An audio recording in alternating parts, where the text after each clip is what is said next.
My manager has strange food cravings. I think I'm in way over my head. So I'm stuck running strange errands for my boss, Toby. They usually involve going to some abandoned warehouse near the water and picking up bags of food. I've learned to deal with the strange errands during my work shift.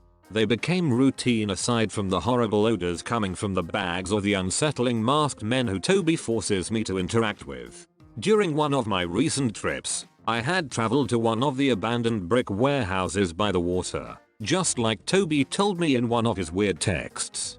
A masked man met me at the large opening where product used to be moving in and out. In a way, it still served that purpose, I observed. "Got something new for your boss today," the man said. "We got this from a news source. Just don't tell him, all right?" I nodded, already anxious. Toby would always comment if something was off, go into a tirade so loud that everyone outside his office could hear. I grimaced and took the bag. Driving back to the office, I could already smell the off-fish odor and a ball of anxiety formed in my stomach. Toby would probably be very pissed. Predictably, as soon as I handed him the bag and he opened it up, his face got red, and both eyes seemed to become murky and insanely angry. Another tongue lashing from Toby so loud the walls felt like they were rattling. He said if I didn't want to get canned, I had to go to that one place. The place I hated. It was the abandoned warehouse I feared the most. Truly in the middle of nowhere. Basically there was a string of warehouses by the water, a stretch of more derelict buildings, then that place, where it seemed to suck in the darkness and hold it there even during the daytime. But I had no choice. If I wanted to keep my job, or to stay away from the basement where supposedly even more horrible things occurred, I needed to go and fetch Toby the right kind of food. The angry, intensely hateful glare told me that this was my last chance. "Don't frick up, or else," his eyes said. So off I went, making the dreaded journey to a place I learned to loathe.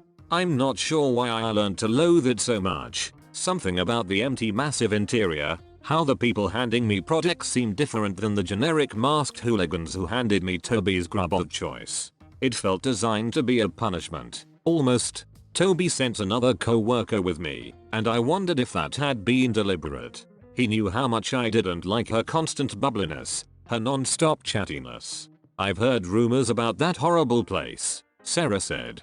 "I don't even want to talk about them, because they just send shivers down my spine." "I've heard them too," I replied, my irritation already rising. "And honestly I'd rather not talk about them since they just make it worse." I turned on the radio as a subtle hint to be quiet. She either ignored or was oblivious to the hint, instead prattling on about co-workers she sort of didn't like, but always found herself talking to anyway. After that, we got onto other topics. Or rather, she did. I only chimed in when she switched gears and rambled about how much she despised Toby, calling him Satan.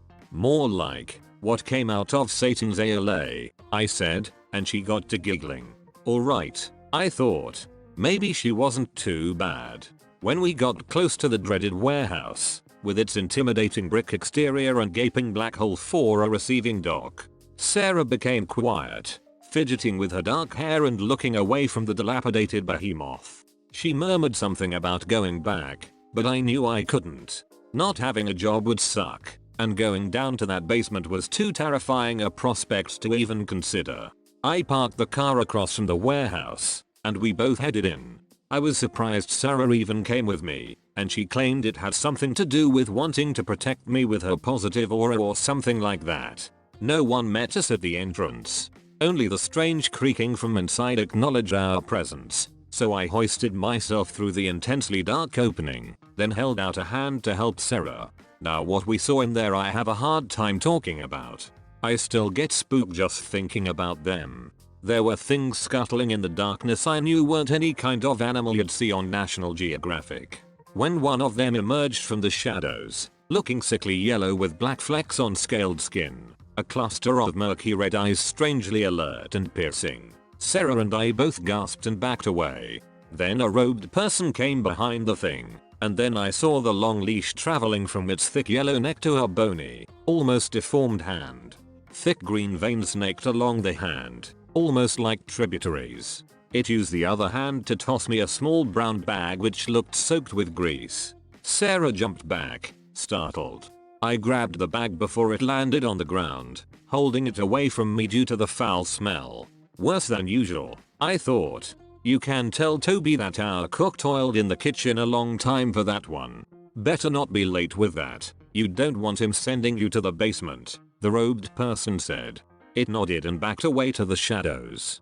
The murky-eyed lizard seemed to linger, staring at us hungrily. Knowing that it was probably one of its own kind in the bag, or part of it, did little to assuage my fear.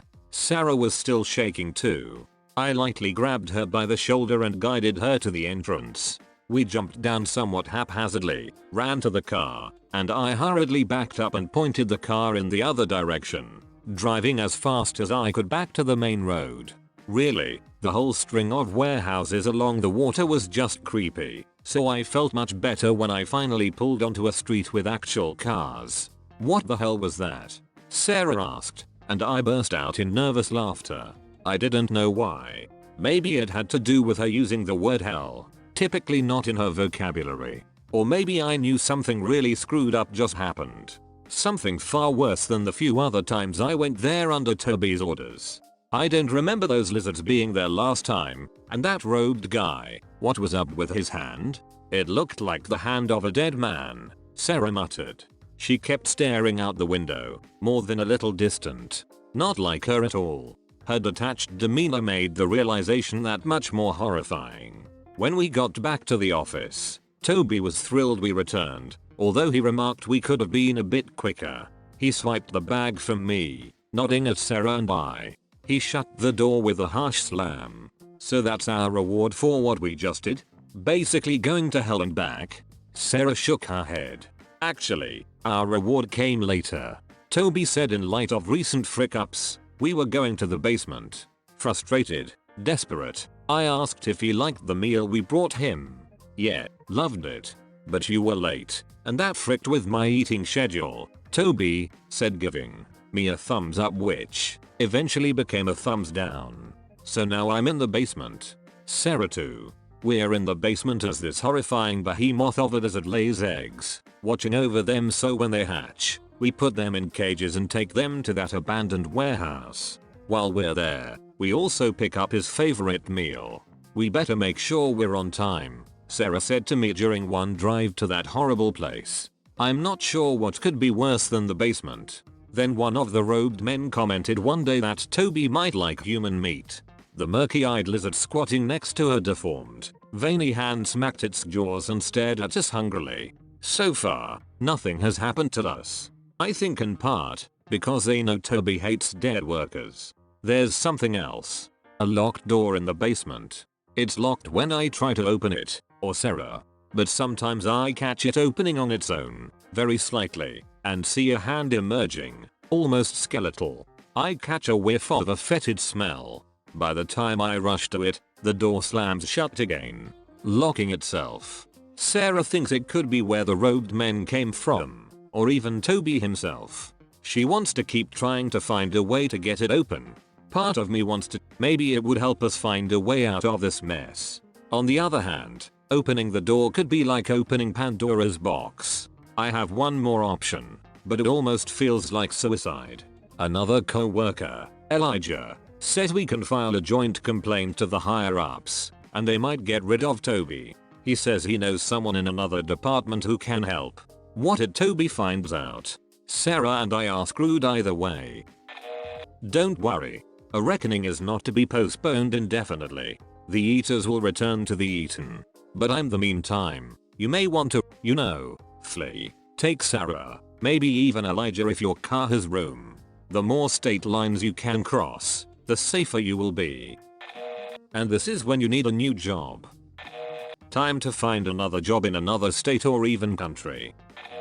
Just put in your 2 weeks notice. You and Sarah shouldn't stand for that treatment.